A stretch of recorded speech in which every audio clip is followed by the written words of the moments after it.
السلام عليكم تلاميذي الأعزاء، مرحبا بكم من جديد في درس جديد. درسنا لهذا اليوم التناسبية.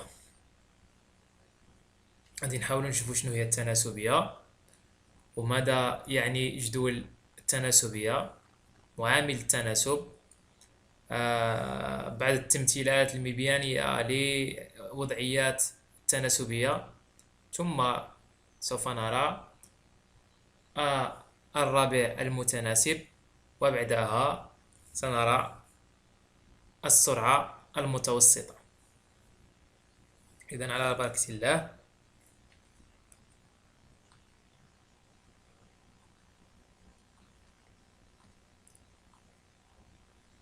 Activité 1. Complète le tableau ci-dessous, sachant que ABCD est un carré. Donc voilà le tableau. Donc on a longueur de côté en centimètres et le périmètre de ce carré en centimètres. Donc la longueur AB par exemple 1 cm, la deuxième fois 2 cm, puis 3 cm, et on calcule le périmètre pour la longueur de côté égale 4 cm et la longueur de côté égale 5 cm. دونك تقدروا توقفوا الفيديو وتحاولوا تملؤوا هذا الجدول، ومن بعد نشوفوا الإجابة جماعة.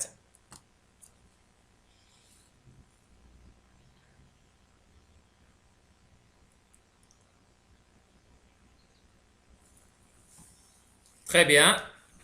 دونك أول حاجة باش نملأ الجدول خصني القاعدة أو كيف أحسب محيط المربع. دونك ما ننساوش le périmètre d'un carré égale 4 fois la longueur d'un côté. Donc 4 fois C. Donc C égale 1. Donc on remplace C par 1. 4 fois 1 égale 1. Pardon, 4. C égale 2. Donc on remplace C par 2. 4 fois 2 égale 8. Et pour 3, C égale 3, donc 4 fois 3 égale 12. C égale 4, on remplace C par 4, 4 fois 4 égale 16. Et C égale 5, on remplace C par 5, donc égale combien? 5 fois 4 égale 20. Très bien. Donc, comment on passe du première ligne à la deuxième? Donc, في هذه الحالة عندنا أعداد السطر الأول 1 2 3 4 5. أعداد السطر الثاني 4 8 12 16 20. السؤال هو كيف ننتقل من أعداد السطر الأول إلى أعداد السطر الثاني؟ وهذه العملية كيف ننتقل من أعداد السطر الأول إلى أعداد السطر الثاني غادي نرجعوا لهذا التعبير اللي كنا كنحسبوا به المحيط. دونك شنو كنا كنديرو؟ كنا كنضربو في 7. سي هو اللي كان كيتغير، ياخذ 1 2 3 4 5، ولكن هاد 4 ما كانتش كتغير. دونك ننتقل من اعداد السطر الاول الى اعداد السطر الثاني بالضرب في ماذا؟ في 4. دونك فوالا. وهذا العدد اللي به كنحصلوا على اعداد السطر الثاني، عندما نضرب عدد السطر الاول في هذا العدد نحصل على عدد السطر الثاني. هذا العدد يسمى معامل التناسب. هذا العدد يسمى معامل التناسب coefficient de proportionnalité. دونك وهذا الجدول هذا يحقق وضعية تناسبية ان طابلو دو proportionnalité. علاش؟ لأن أعداد السطر الأول متناسبة مع أعداد السطر الثاني، أو نحصل على أعداد السطر الثاني بضرب أعداد السطر الأول في نفس العدد اللي هو 4. دونك 1 في 4 4، 2 في 4 8، 3 في 4 4 في 4 5 في 4. Donc 4 s'appelle le coefficient de proportionnalité. Donc نحاولوا نكتبوا هذه القاعدة. Donc voilà la définition.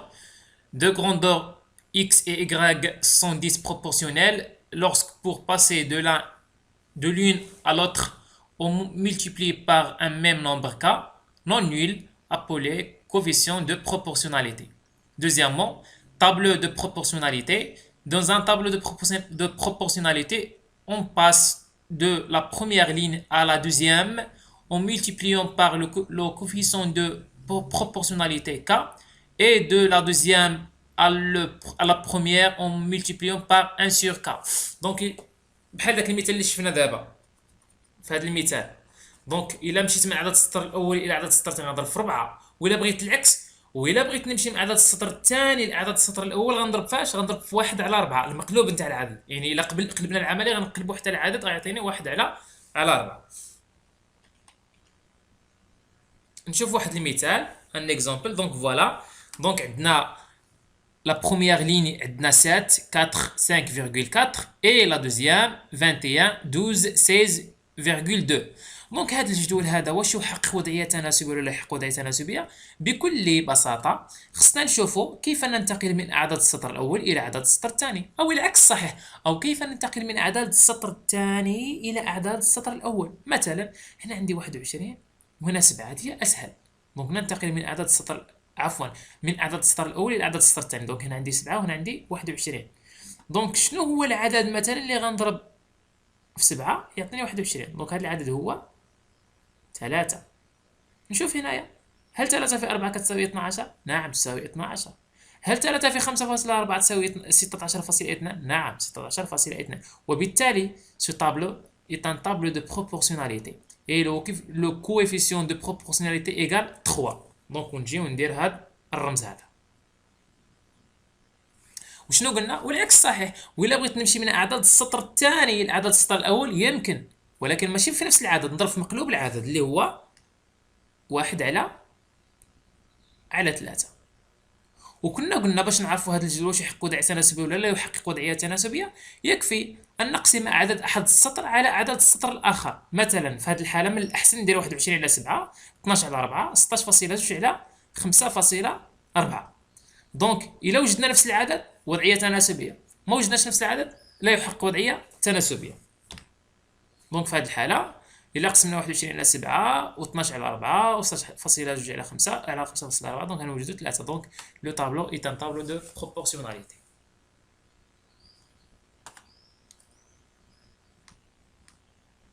نشوف واحد لابليكاسيون باش نفهموا اكثر pour bien comprendre. Donc on a 3 tableaux T1, T2 et T3. Donc la question, les tableaux suivants sont-ils des tableaux de proportionnalité? C'est oui, justifié. C'est non, justifié. Donc تقدروا توقفوا الفيديو وتجاوبوا على هذا السؤال هذا. Les T1, T2, T3, est-ce que les 3 tableaux sont de proportionnalité ou non? ومن بعد نشوفوا الجواب جماعة. Très bien. Donc, pour le premier tableau, donc on a 8, 12, 3, 4,5, 15, 10. Donc, هنا في هذه الحالة باش نعرفوا est-ce que le tableau est un tableau de proportionnalité ou non, on divise les nombres de deuxième ligne par les nombres de première ligne. Donc, on divise 12 par 8 et 4,5 par 3 et 15 par 10. Donc, voilà. Donc, 12 sur 8 égale 1,5, 4,5 sur 3 égale 1,5 et 15 sur 10 égale 1,5. Donc, on a le tableau est un tableau de proportionnalité et le coefficient de proportionnalité égale 1,5. Donc, T1 est un tableau de proportionnalité. Et le deuxième tableau, donc on divise 4 sur 2 égale 2. 25 sur 5 égale 5. Donc, 4 sur 2 est différent de 25 sur 5. Donc, ce tableau n'est pas un tableau de proportionnalité. Donc, voilà, 4 sur 2 égale 2, différent de 25 sur 5 égale 5. Donc, T2 n'est pas un tableau de proportionnalité. Et le troisième, donc voilà, on divise 80 sur 2 égale 40. 100 sur 5 égale 20. Donc, les deux nombres sont différents. Donc, le tableau n'est pas un tableau de proportionnalité.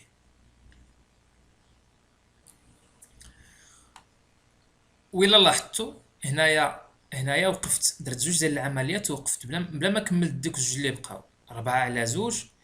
منين وجدتها تخالف 25 على 5 وقفت. دونك بلا ما نبقى نضيع الوقت ونزيد في الحساب. دونك كاين نتلاقى غير زوج مختلفين، دونك الجدول لا يحقق وضعيه تناسبيه. نفس الشيء في الحاله الثالثه. وفي الحاله الاولى استمرينا في العمليات. علاش؟ حيت وجدنا ان 12 على 8 كتساوي 1.5 و4.5 على 3 كتساوي 1.5. دونك غادي نزيد نكمل العمليات. و15 على 5 حتى هي كتساوي 1.5. دونك هادو هما العلامات اللي كاينين الجدول يحقق وضعيه تناسبيه. بالنسبه لي زوج كا لي دو كا دونك ما عندناش وضعيه تناسبيه حيت وجدت كاين الاختلاف. اكتيفيتي 2. دونك عندنا واحد المبيان الا كتذكروا. دونك ان روبير l'axe des abscisses et l'axe des ordonnées. دونك عندنا واحد المعلم، محور الافاصيل ومحور الاراتيل. دونك مثلا الا خدينا هذه النقطه ا، مثلا الا سمينا هذه ا، لابسيس 2 اي لوردوني 4. دونك ا بين قوسين غنكتبوا شنو؟ 2 4. الا خدينا مثلا بي لابسيس 4 لوردوني سي 8. الا خدينا مثلا سي لابسيس 5 اي لوردوني 10. وإلا خدينا D, donc l'abscisse 6 et l'ordonnée c'est 12. Et l'origine O, l'abscisse 0 et l'ordonnée 0. Donc voilà.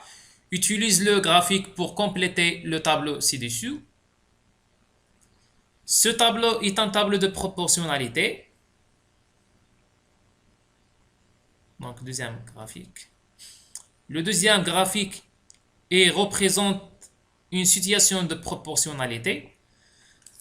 دونك حاولوا توقفوا هذا الفيديو وتجاوبوا على هاد السؤالين ومن بعد نشوفوا الجواب جماعه على هاد لاكتيفيتي هاد.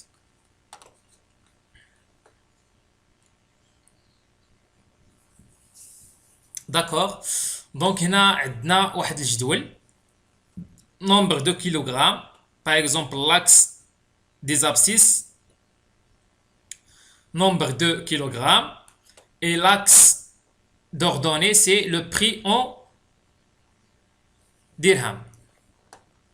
هنايا هذا الماد سافو دير الدرهم المغربي ماروك درهم. دونك هنا بعد التعويم تاع الدرهم بقاو كيستخدموا هذا ما بقاوش كيستخدموا دي اش. دونك غادي نحاولوا نملؤوا هذا الجدول. دونك 0 فوالا 0. دونك 0. دونك هنايا عندي هذه النقطه 0 0. 2 قلنا نومبر دو كيلوغرام كنقراوها على محور الافاصيل. دونك 2 متوافقه مع 4 مع 8 5 مع 10 و6 مع 12. تري بيان. دونك هذا الجدول هل يحقق وضعيه تناسبيه؟ سو طابلو اي ان طابلو دو بروبورسيوناليتي. دونك هذا الجدول هل يحقق وضعيه تناسبيه؟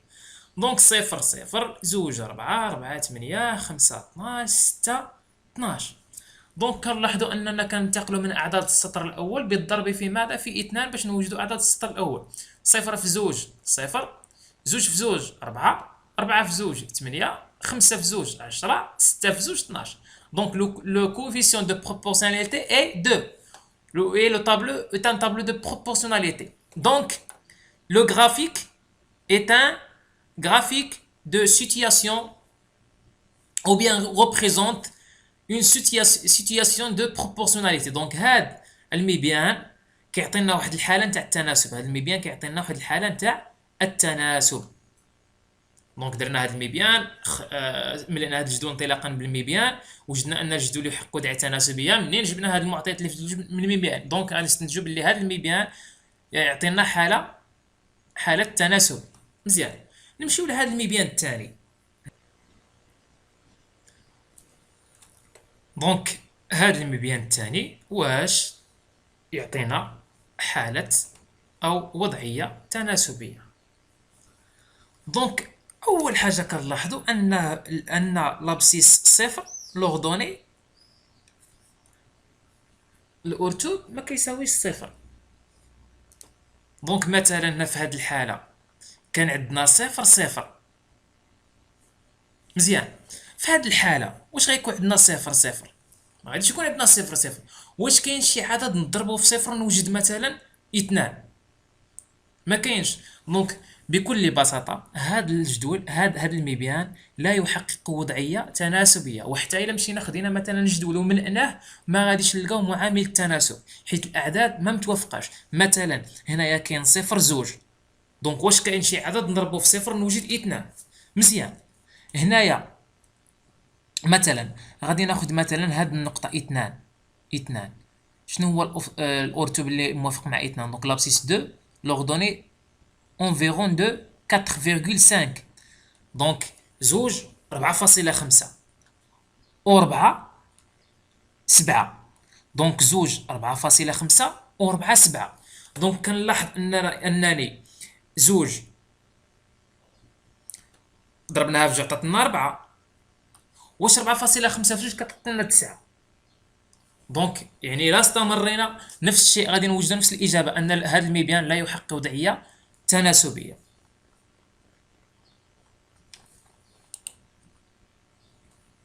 Question 4.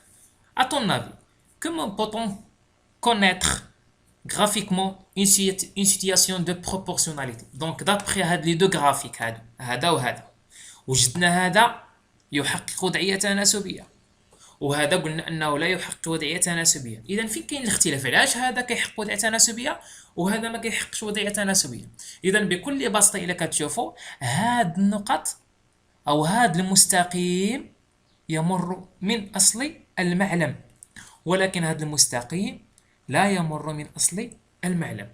اذا فوقاش كيكون عندي جدول او مبيان يحقق وضعية تناسبية؟ اذا كان اولا عبارة عن خط مستقيم، اذا كان مستقيم يمر من ماذا؟ يمر من اصل المعلم. دونك مبيان يحقق وضعية تناسبية اذا كان عبارة عن ماذا؟ عن مستقيم يمر من اصل المعلم.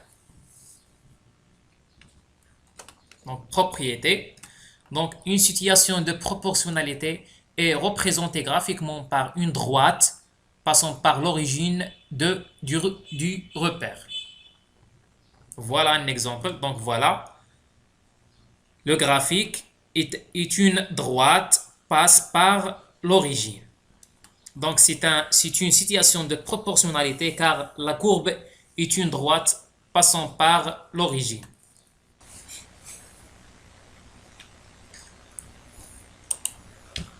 Donc en application pour bien comprendre,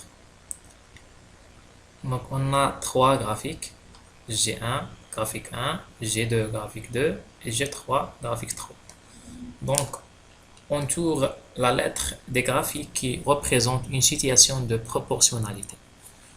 Donc حاولوا توقفوا هذا الفيديو وتجاوبوا على السؤال ومن بعد نشوفوا الجواب جماعة.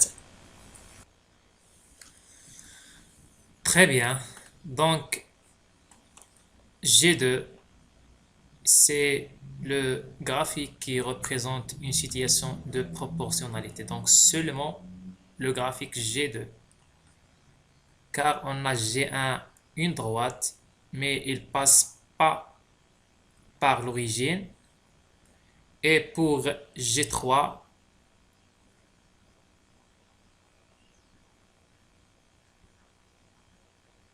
la courbe n'est pas une droite.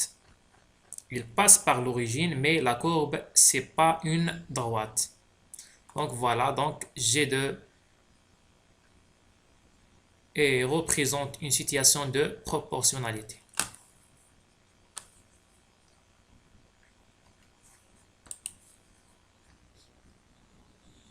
Activité 3.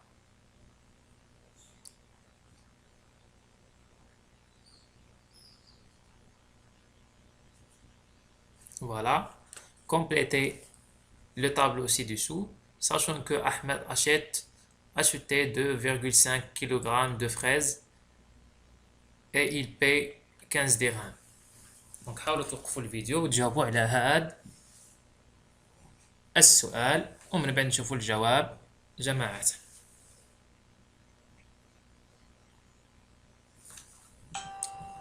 Très bien. Donc 2.5 كيلوغرام من الفراولة ثمنها 15 درهم. 3 كيلوغرامات من الفراولة كم ثمنها؟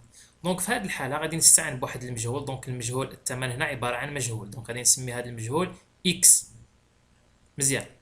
دونك اولا خصنا نعرفوا باللي عدد الكيلوغرامات كيكون متناسب مع الثمن. خديت كيلوغرام مثلا كان كيدير 10 دراهم غنخلص 10 دراهم.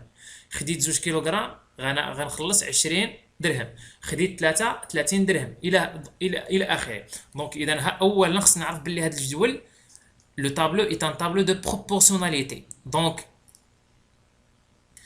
اعداد السطر الاول متناسبه مع اعداد السطر الثاني. دونك مزيان. دونك باش نوجد اكس بكل بساطه خصني اولا نعرف معامل التناسب. شنو هو معامل التناسب؟ اذا باش تعرف معامل التناسب يعني كي درت ندز من عدد السطر الاول لعدد السطر الثاني، نمشي مثلا نقسم 15 على 2.5. 15 على 2.5 وهذاك اللي غنحصل ليه غنضربو فيه 3 باش نوجد الثمن نتاع 3 كيلوغرامات. دونك 15 مقسومه على 2.5 مضروبه في 3 غتساوي لنا 18. دونك ثمن 3 كيلوغرامات هو 18. مزيان. دونك هاد اكس هاد المجهول يسمى الرابع المتناسب. يعني هذاك الرابع هذاك العدد رقم 4 اللي كيحقق لنا الوضعيه التناسبيه، لذلك نسميه بالرابع المتناسب. لو quatrième proportionnel. Donc le quatrième proportionnel égale combien? Égale 15 fois 3 divisé par 2,5. Donc voilà, dans ce cas, x s'appelle la quatrième proportionnelle.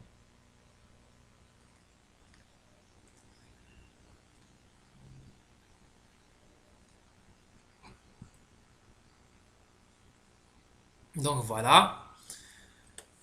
Si le tableau ci-dessus est un tableau de proportionnalité avec A et B et C sont des nombres rationnels non nuls et x un inconnu, alors x s'appelle la quatrième proportionnelle et x égale combien? A fois C sur B. En application, pour bien comprendre, donc on a 4 tableaux. Donc chaque tableau, il y a un inconnu. Donc x, y, z, t. Donc حاولوا تجاوبوا على هذا السؤال. دونك فيما يخص السؤال الأول بكل بساطة x غيساوي 9 في 4 مقسومة على 6 وهكا وتكملوا الحساب توجدوا المجاهيل ب4.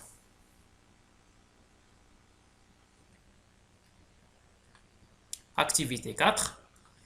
دونك عندنا واحد المتسابق في التدريب نتاعو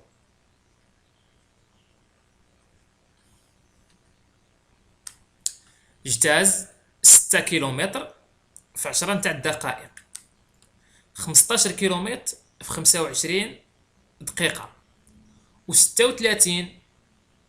في 60 دقيقة. دونك 36 كيلومتر في 60 دقيقة، 15 كيلومتر في 25 دقيقة، و6 كيلومتر في 10 نتاع الدقائق. دونك السؤال غنحسبو 6 على 10، 15 على 25، و36 على 60. دونك حاولوا تحسبوا هاد القيم بثلاثة كل وحدة شحال تساوي.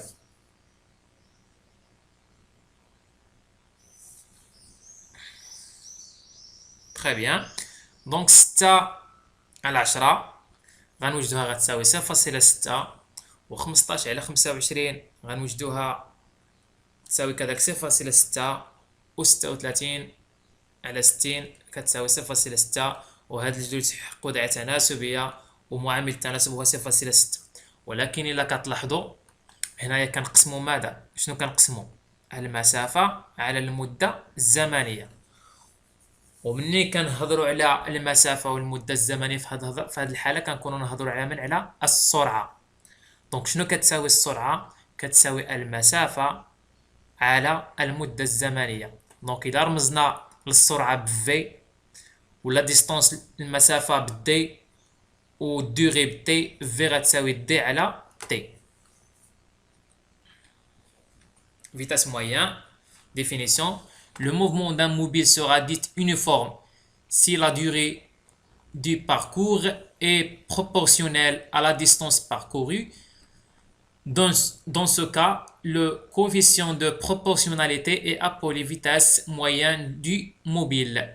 Si on note D la distance parcourue, T la durée de parcours et V la vitesse moyenne, on a la relation V égale D sur T. وانطلاقا من هذه la relation غادي نوجدوا أن D كتساوي V fois T et le temps égale D sur V, la distance sur la vitesse.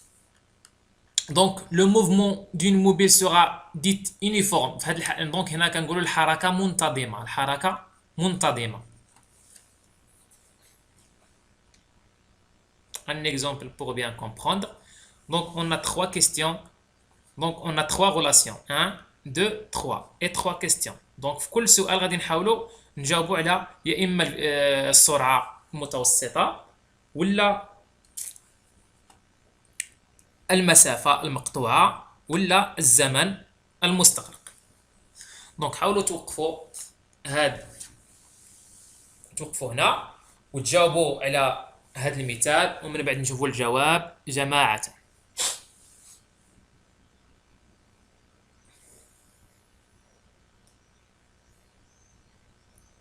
واحد لانديكاسيون، واحد المعلومة مهمة جدا بالنسبه للسؤال الاول. ان اوتوموبيليست ايفيكتيي ان تراجي. دونك عندنا شنو هنا؟ غادي نحسبوا لا فيتاس. دونك لا فيتاس دي سور تي، مزيان، المسافه على الزمن.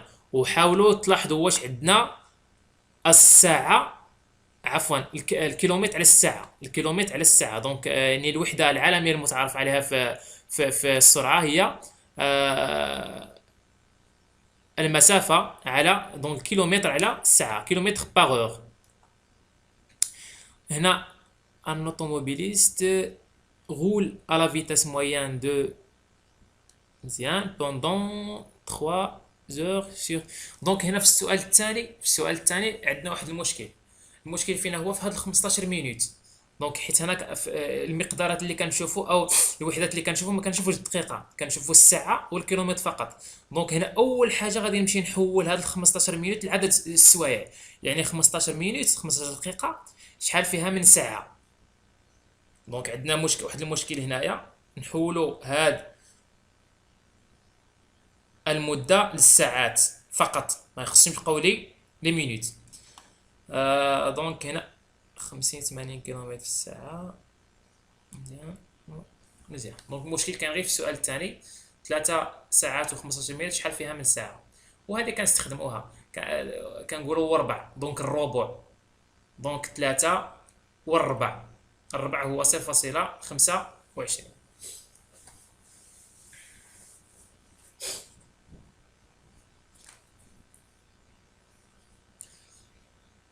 تري بيان. دونك السؤال الاول عندنا دي المسافه 522 كيلومتر والمده 6 تاع السوايع. دونك بكل بساطه غنمشيو نطبقوا القاعده مباشره. كنعرفوا ان في كتساوي د على تي. 522 غير خصنا هذه ما خصناش ننساو، خصنا ديما نتاكدوا الكيلومتر والساعه. دونك 522 على 6 غتعطينا 87 كيلومتر في الساعه. السؤال الثاني في 87 كيلومتر في الساعه، مزيان، ولكن حتى قلنا عندنا واحد المشكل هنا 15 مينوت. دونك هاد 15 مينوت هي 0.25 ساعه. دونك غترول 3 هاد السوايع و15 مينوت. كي درنا حصلنا على هاد 15، كي نديرو نحولوها غادي نقسموها على 60، غنقسموها على 60 تعطينا 0.25. دونك ونعوضوا في القاعده مباشره. دونك اول حاجه نمشيو نحولوا. دونك on commence par convertir la durée du parcours en nombre décimal d'heures.